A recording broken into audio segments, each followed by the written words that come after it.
Қайырлы күн, достар. Сіздермен бірге Гүлбану. Бүгін біз сіздермен қарапайым заттардан тұратын үй жағдайында балмұздақ дайындайтын боламыз.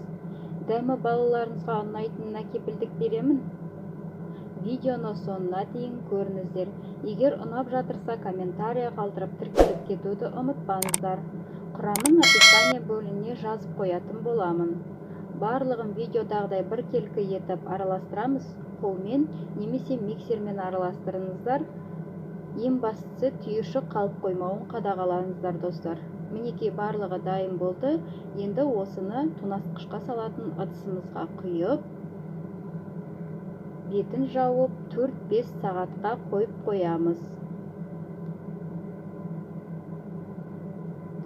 Достар, вафлидің жасалу жолы менің алдыңғы видеомнан таба аласыздар. Мінекей дайын болды, баршаңызға ас болсын.